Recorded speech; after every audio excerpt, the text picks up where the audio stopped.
Tenemos un mensaje de Paula, la mamá de una bebé de 12 meses, que dice así: Gracias, chicos, por el episodio de ¿Para qué sirven los mocos? Mi hija, que va a la escuela infantil, lleva con mocos desde septiembre. Pensaba que no podía ser normal, pero después de escucharos, ahora sé que hasta que llegue el verano lo más normal es que siga con mocos toda la temporada. ¡Ay, los mocos! Gracias, María, por tu comentario. Ojalá hubiera algo que los pudiera solucionar de verdad. Pero como bien has escuchado, es la respuesta normal de nuestro organismo para defenderse de los virus. Aquí comienza Sin Cita Previa, con dos pediatras en casa. Un podcast de Adeslas.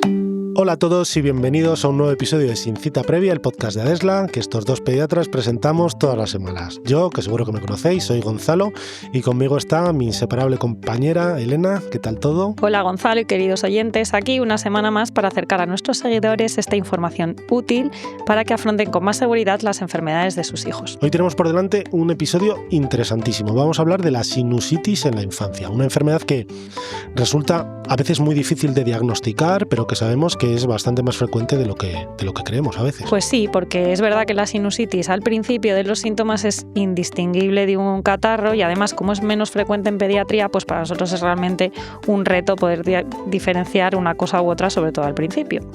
Pero antes de empezar, como hacemos siempre, deja que te haga esta pregunta, siempre la difícil, ¿eh?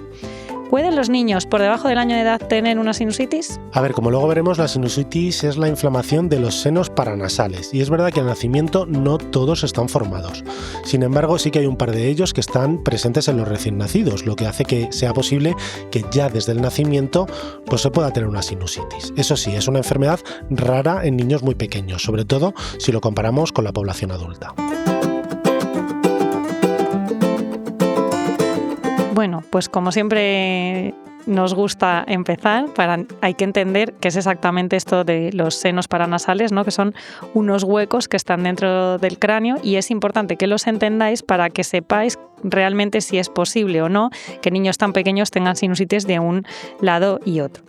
Pues como bien he dicho, estos senos, que luego son los que se inflaman y dan lugar a este nombre de sinusitis, que yo creo que eso ya todo el mundo lo ha oído alguna vez, pues son agujeritos, ¿no? Son cavidades que hay en la zona de los huesos de la cara y que contienen, bueno, como son agujeros, contienen aire en su interior y están recubiertos de mucosa respiratoria, o sea, de lo mismo que está recubierta la nariz, ¿no?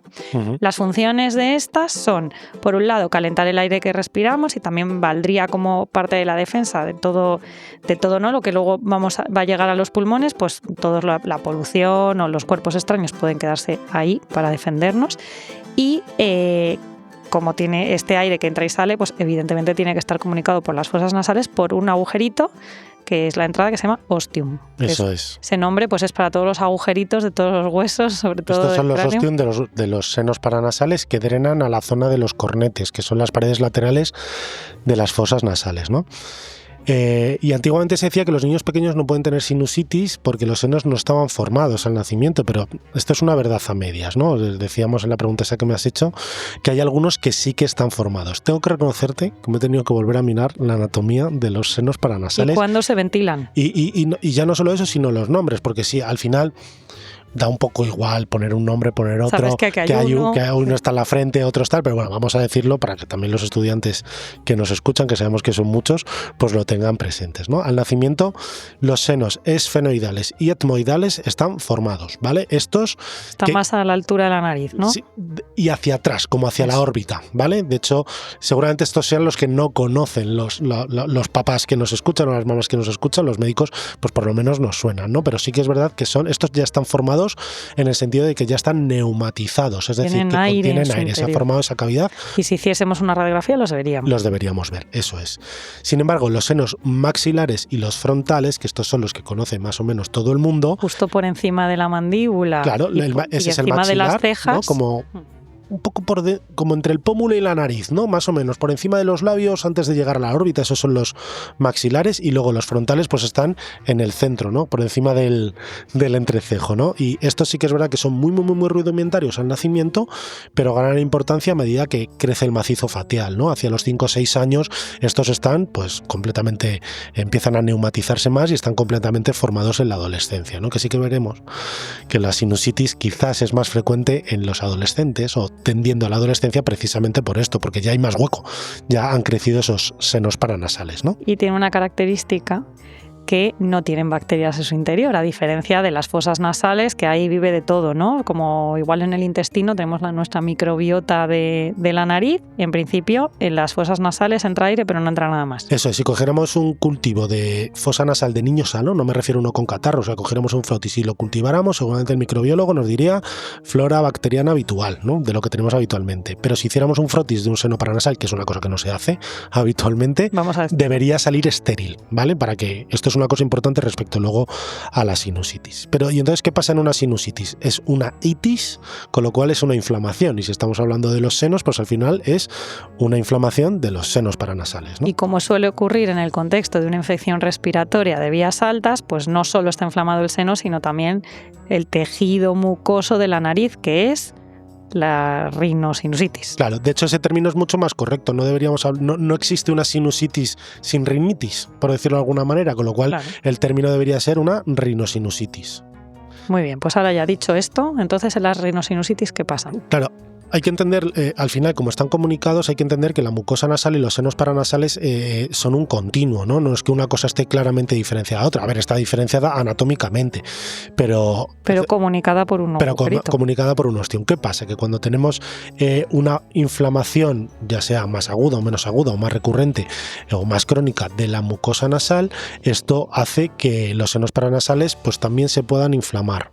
¿Vale? Porque son un continuo, ¿no? La misma agresión que recibe cuando tenemos una rinitis puede dar tendencia a que se inflamen los senos paranasales. Y también el hecho de mucha mucosidad mantenida, mucha inflamación, puede obstruir, ¿no? Esa entrada de salida de aire que deje de ventilarse. El ¿no? ostium que decíamos, eso efectivamente, entonces, porque no drene bien. Claro, y entonces en ese caso, pues se quedaría una zona la que debería entrar oxígeno, se queda sin oxígeno y de repente ahí pues empieza a haber un sobrecrecimiento bacteriano de las bacterias que están en la vía aérea. A mí esto me ha encantado cuando lo he repasado, seguro los papás que sean ingenieros esto les va a encantar, porque claro, cuando se obstruye el seno, el oxígeno tiende a reabsorberse, porque eso pasa siempre cuando hay oxígeno en un tejido, tiende a reabsorberse, entonces crea una presión negativa dentro del seno. Al crear una presión negativa, lo que hace es chupa para adentro, y entonces esa flora bacteriana que podemos tener en la mucosa nasal tiende a meterse en el seno y como no está bien ventilado, pues vamos, un caldo de cultivo perfecto para que ahí se genere una infección que no debería haber, ¿no? En realidad es un poco parecida a la otitis en ese sentido, ¿no? Y de hecho son los mismos gérmenes y el antibiótico es bastante parecido. Y el mecanismo es un poco parecido por lo que dices, porque los oídos y las fosas paranasales están comunicados, las fosas nasales están comunicados por un conducto que es la trompa de Eustaquio, o sea que al final pasa un poco lo mismo, ¿no? Entonces esto, Gonzalo, ¿es un catarro mal curado o qué? Pues ¿no? Yo ¿Podemos? creo que, a ver, es difícil dar una respuesta que a todo el mundo contente, ¿no? Tanto a los médicos como a los papás que nos escuchan, ¿no? A ver, los catarros es que no hay nada con que curarlos, los catarros se curan solos, ¿no?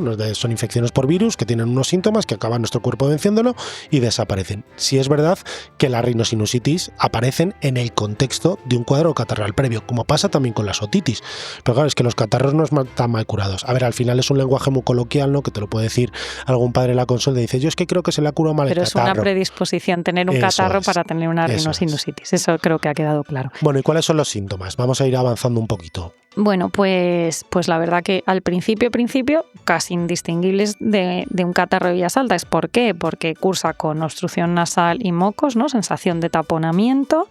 Dolor de cabeza, que también te puede doler la cabeza, ¿no? En el contexto de fiebre o de ese malestar, pero bueno, un poco más característico es dolor en la zona donde están los senos, ¿no? Los presionamos o a veces con los movimientos de la cabeza, pues es muy típico, pero claro, esto tienes un niño mayor que te lo tenga que contar. Claro. Es que bajo la cabeza y me duele aquí, bueno, ahí más claro. Y aparte el dolor de cabeza, sí que es verdad que a veces los que hemos tenido sinusitis es un dolor de cabeza un poco diferente al dolor de cabeza de me encuentro mal con fiebre. Como depresión. Como depresión. Y sobre todo, claro, si tienes una sinusitis frontal, pues va a ser ahí por encima de los ojos, ¿no? O maxilar, ahí en la parte delantera de la cara, pero una sinusitis etmoidal o esfenoidal es como entre los ojos ahí detrás. O sea, te duele como, no en la nariz, como un poco por arriba y ahí detrás, como una presión que no acabas de explicarte. Pero bueno, hay que tener cierto desarrollo neurológico.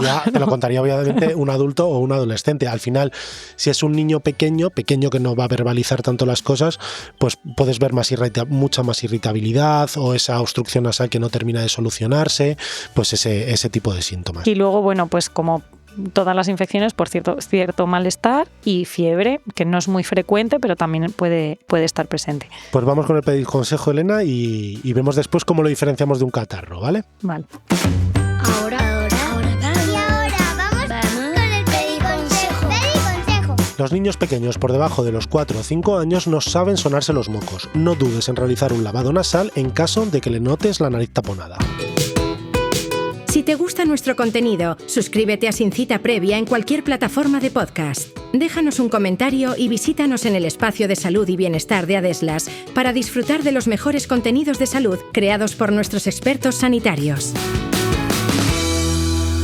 Sin Cita Previa, con 2 pediatras en casa. Bueno, qué importante esto de los lavados nasales, ¿eh? Porque cómo es no poder respirar por la tubería. Efectivamente. Y ahora habrá gente con lo de catarro mal curado y los niños que no saben sonarse los mocos dirán, claro, entonces la sinusitis se puede provocar por no sonarse los mocos. No, eso tampoco es así. Pero se tienen que dar unas circunstancias. Pero los mocos son molestos y te suenan los mocos porque no puedes respirar y te encuentras mal. Pero vamos, que tampoco te va a pasar nada porque tengas la nariz más o menos taponada en ese sentido. Pero bueno, sí que es verdad que para solucionar los síntomas mejoran mucho con lavado nasal. Lo que más alivia, nasal, ¿no? De hecho, son los lavados nasales.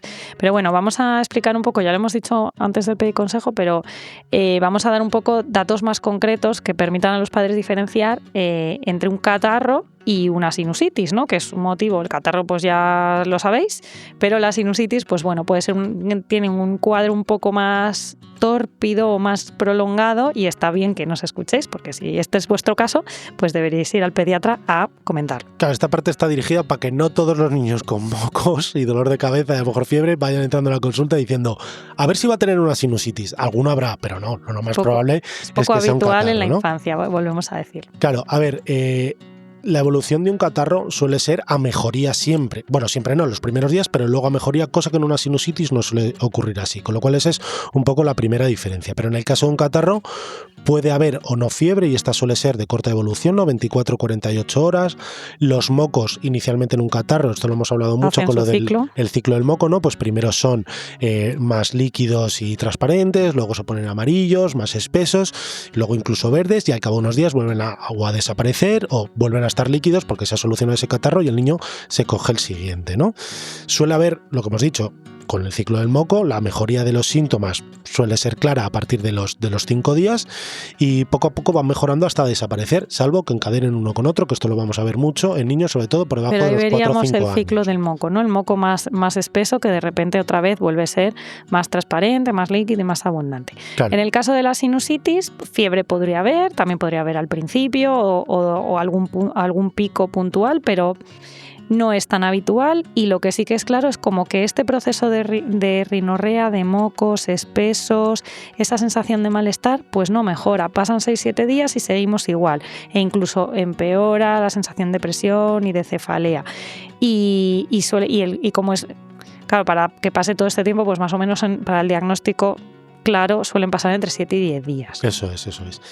Claro, dices el diagnóstico y entonces vamos a necesitar alguna prueba o alguna prueba complementaria porque tengo en la cabeza la cantidad de radiografías que se hayan hecho en nuestra época, años 80-90, claro, para diagnosticar sinusitis. Actualmente el diagnóstico debe ser clínico por los síntomas, el tiempo de duración y la exploración física, ¿no? Que te permita pues, ver puntos dolorosos y que te pueda aparecer en la exploración. Evidentemente se puede diagnosticar haciendo pruebas, pero no se considera necesario y de hecho no se debe hacer. ¿Por qué? Porque muchas van a contener radiación o a lo mejor pueden hacer que pongamos el tratamiento más tardío y no aportan más que el diagnóstico clínico. Con esto hablamos de análisis, pues sí, pues si es una infección que es bacteriana, pues pueden estar los reactantes de fase aguda pues más elevados. Si hacemos un cultivo, pues veremos el bicho que crece, pero no vamos a pinchar ni vamos a aspirar para cogerlo. Las radiografías, pues sí, se puede ver que esa zona que está, que debería haber aire, pues hay contenido líquido. Si hacemos un escáner también lo vamos a ver, pero todo eso tiene muchísima radiación, el escáner todavía más que la radiografía. Y de hecho, fíjate, las radiografías hay muchas veces que, claro, los niños tienen mocos y pueden tener mocos en los senos paranasales sin tener sinusitis. Entonces, una radiografía con una ocupación del seno, tampoco te diagnostica una sinusitis. Claro, tienes que tener síntomas. Claro, y el escáner eso sí que lo ve mejor, porque no solo ve un nivel de seno ocupado o no, sino que puede ver inflamación del tejido circundante y la mejor, una resonancia magnética. Pero nada. Que eso cuesta mucho. Hay que dormir al los niño. medios son pocos. Bueno. Pues obviamente no, se reservarían en el caso de complicaciones o que la evolución no fuera la esperada. O que sospechemos un absceso o alguna infección de los tejidos circundantes, pero vamos, no, el diagnóstico es clínico y así debe ser. ¿Y el tratamiento cuál es? Pues hasta cierto punto, y además estoy 100% seguro, el último consenso de la Asociación Española de Pediatría sobre el tratamiento de la otitis tenía una coletilla que iba, y de la sinusitis, porque al fin y al cabo son prácticamente los mismos gérmenes y el tratamiento a emplear es prácticamente el mismo, ¿vale? Entonces, el abordaje al final es muy similar al de una otitis, ¿no? Ya que sabemos, y si no lo habéis escuchado en el episodio que tenemos de la otitis, lo podéis ir a comprobar, la mayoría tanto de las otitis como de la rinosinusitis se curan solos y muchas son de origen viral, con un tratamiento sintomático, ¿vale? Sin que necesiten un tratamiento antibiótico, que es lo que todo el mundo pensaría. Un ibuprofeno para tratar el dolor y la inflamación y ya está. Pero si pasado un tiempo prudencial más allá de 7-10 días no mejora, o sobre todo si empeora o se sospechan complicaciones, pues habría que empezar antibioterapia, antibióticos, que serían los mismos igual, porque como tratan los mismos gérmenes que la otitis, en este caso pues la amoxicilina. Claro, pero fíjate entonces cómo va a ser el proceso terapéutico. O sea, imagínate, es lo normal, ¿no? Tu hijo pues ha tenido unas decimillas que se lo han pasado, ha empezado con mocos en rinorrea, parece que le duele un poco la cabeza, es un niño mayor, 10-12 años que te lo cuenta bien, tú vas a la consulta diciendo, bueno, pues que a lo mejor tiene una sinusitis, y a lo mejor el pediatra te dice, pues mira, como lleva 5 días y por lo demás el niño está bien, vamos a esperar 48 horas dándole un antiinflamatorio, un analgésico, haciendo para que se lavados, mejor, que ahora lo vamos a contar. Y si vemos que en 2-3 días no ha mejorado, pues ya le pondremos un antibiótico, que es lo mismo que debería hacer en el caso de un dolor de oído sin fiebre alta y sin signos de alarma, hacer una actitud expectante, ¿no? Y lo has dicho, lo repetimos, normalmente el tratamiento de elección en el caso de que se decida amoxicilina, ¿no? En el caso de que se decida antibiótico, pero aparte de dar un analgésico o antibiótico en caso de que lo necesite, ¿qué otras cosas podemos asociar? Pues mira, hacer lavados nasales frecuentes y sobre todo la irrigación nasal es lo que mejor llega para hacer un buen lavado a esa zona de los senos, que es la que está como obstruida por moco y sobrecrecimiento bacteriano. Entonces, esto es lo que más alivia los síntomas y se debe hacer al menos un par de veces al día. Uh-huh. Agua templadita siempre es más agradable, pero bueno, si no con el suero fisiológico. Y luego los corticoides intranasales, que son muy empleados en adultos. Perdona que te interrumpa, Elena, es que me estoy dando cuenta. Cuando has dicho agua templadita te refieres a que el suero fisiológico esté templado, no utilizar agua del grifo sin nada. Eso más, ¿no? es, lavados con suero fisiológico, sí, pero que hay algunos que son preparados, que se puede hacer con agua más templada, son más agradables. Eso es. En este caso, porque como te alivia tanto, también que la sensación de hacerte el lavado sea agradable. Y luego, más tratamiento sintomático, pues en adultos, lo que decía, se utilizan mucho los corticoides intranasales, que al final lo que hacen es de forma local disminuir la inflamación, pero en pediatría tampoco hay tanta evidencia científica y en general pues no se van a utilizar.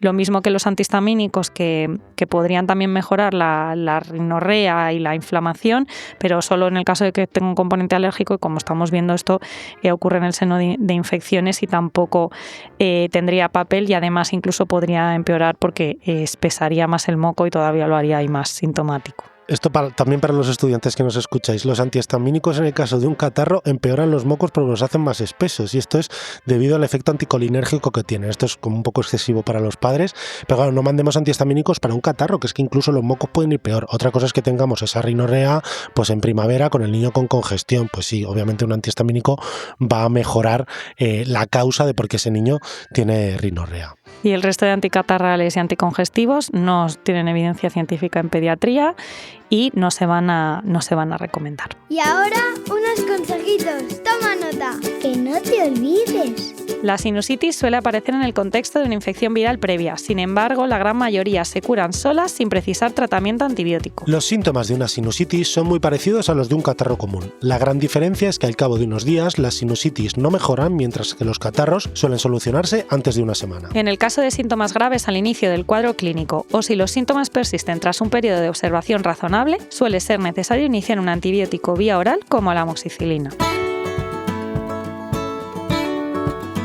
Pues hemos llegado al final. Os damos las gracias por acompañarnos en cada episodio y ya sabéis que podéis dar a seguir desde la plataforma en la que nos estáis escuchando, así como a nosotros y a los perfiles de Adeslas en las redes sociales. Nos escuchamos en el siguiente episodio. Hasta luego. Adiós.